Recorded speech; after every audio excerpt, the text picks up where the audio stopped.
আজ ব্রিগেডে নরেন্দ্র মোদী প্রধানমন্ত্রী যে সভা, সেই সভা রয়েছে এবং জেলার বিভিন্ন জায়গা থেকে বিজেপি যারা কর্মী সমর্থক রয়েছে তারা কিন্তু যাচ্ছি। ইতিমধ্যে দেখতে পাচ্ছি আমি টিএন মুখার্জি যে রোডে রয়েছি এবং আমার পিছনে সেই চাপাডাঙ্গা আরামবাগ যে রোড, সেই রোড এবং এই রোড দিয়েই যারা বিজেপি কর্মীরা রয়েছেন তারা কিন্তু রওনা দিচ্ছে কলকাতার উদ্দেশ্যে, ব্রিগেডের উদ্দেশ্যে।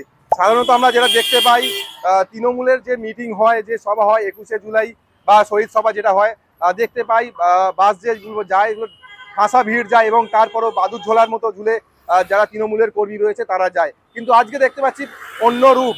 আমি মুহূর্তে রয়েছি টিএন মুখার্জি রোডে এবং দেখতে পাচ্ছি যে বাসগুলো যাচ্ছে, বাসগুলো প্রায় কার্যত ফাঁকা বললেই চলে। দুজন কি চারজন কি ছজন এই বাসে করেই যাচ্ছে। কিন্তু যেটা তৃণমূলের পক্ষ থেকে যেটা জানতে পারছি যে এই যে বিজেপি যারা কর্মী সমর্থকরা যাচ্ছে তারা ওখানে একটা উৎসব করতে যাচ্ছে। ব্রিগেডে প্রধানমন্ত্রীর সভা রয়েছে, দেখা যাচ্ছে ডানকুনিতে প্রচুর গাড়ি যাচ্ছে এবং সেখানে যেটি ছবি আমরা ধরলাম দেখা যাচ্ছে বেশ কিছু বাস ফাঁকা কার্যত। বেশ কিছু না, পুরোই ফাঁকা। আসলে একটা 26-এ বিধানসভা নির্বাচন আছে, এদেরকে একটা ব্রিগেড করতে হবে, তাই জন্য ব্রিগেড করেছে। বাস সবই ফাঁকা এবং সবচেয়ে বড় কথা, আর খবর নিন ট্রেনে করে যারা এসছে গতকাল ম্যাক্সিমামই বিহার উত্তরপ্রদেশের লোক। তো আমি বলি আপনাদেরকে, এসব করে কিছু হবে না। আরও দেখছিলাম কোথাও একটা সোশ্যাল মিডিয়ায় সব বিজেপির বাস থেকে নেবে দু চারজন যারা আছে বাসে, তারা এই কলকাতার লিকার্স মানে ফরেন লিকার্স মদের দোকানে গিয়ে মদ পথ কেনাকাটি করছে। আসলে এরা গ্রাম থেকে ঘুরতে এসছে, এখানে ব্রিগেডে প্রধানমন্ত্রীর জন্য আসে। আর আসবেই বা কেন মানুষ? এরা মানুষের কি হোমযজ্ঞে লাগে? শুধু জয় শ্রীরাম বলে হিন্দুত্বকে নিয়ে রাজনীতি হয় না। আর এই যে আমি আপনাদের যেটা স্পেশালি বলি, পিছনে প্রধানমন্ত্রী সবার পিছনে দক্ষিণেশ্বরের মন্দিরের থিম করেছে। বাংলায় এই বিশ্বাসে বিশ্বাসী নয়। আমি তো একজন হিন্দু ঘরের ছেলে।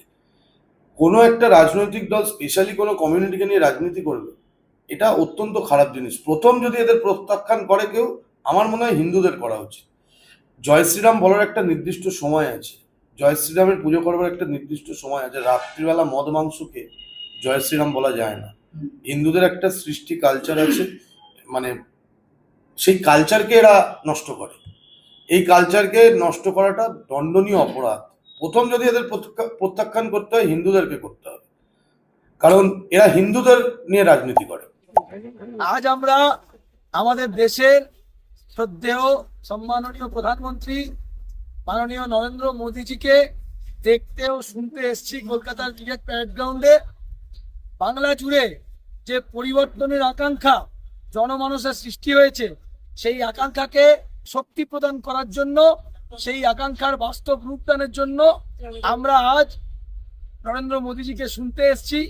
বাংলা ও বাঙালি সম্পর্কে তার ভিশন কি আছে, তিনি আমাদেরকে কি দিশা নির্দেশ করতে চান, সেই নিয়েই অবগত হতে আমাদের এই আশা।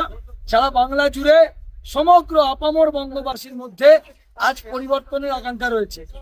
বাংলায় 8,000 সরকারি স্কুল আজ বন্ধ, তাই ছাত্রছাত্রী এবং তাদের অভিভাবকের মধ্যে আজ পরিবর্তনের একটা তীব্র ইচ্ছা তৈরি হয়েছে।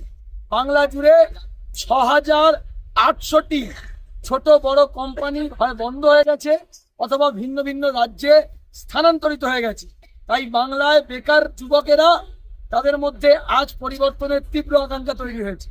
বাংলা জুড়ে সরকারি কর্মচারীদের দিয়ে দেওয়া থেকে বঞ্চিত করা হচ্ছে। সুপ্রিম কোর্টের রায়দানের পরেও সরকারি কর্মচারীরা আজ দিয়ে পাওয়া থেকে বঞ্চিত হচ্ছে। তাই সরকারি কর্মচারীদের মধ্যে তীব্র আক্রোশ এবং তারাও পরিবর্তন চাইছে। তৃণমূলের পক্ষ থেকে যেটা জানাচ্ছে যে বিজেপির পক্ষ থেকে যে ওদের লোকবল একদমই নেই বললেই চলে। তাই যারা যাচ্ছে তারা ইতিমধ্যে কলকাতায় ঘুরতে যাচ্ছে, উৎসব করতে যাচ্ছে, মদ খেতে যাচ্ছে, এমনটাই কটাক্ষ করছে তৃণমূলের পক্ষ থেকে। এ বিষয়ে আপনারা কি বলবেন অবশ্যই কমেন্ট করবেন কমেন্ট বক্সে। এই ধরনের খবর পেতে নজর রাখবেন ডিএনএন বাংলায়। ডিএনএন বাংলা, সবার মনে সবার ফোনে।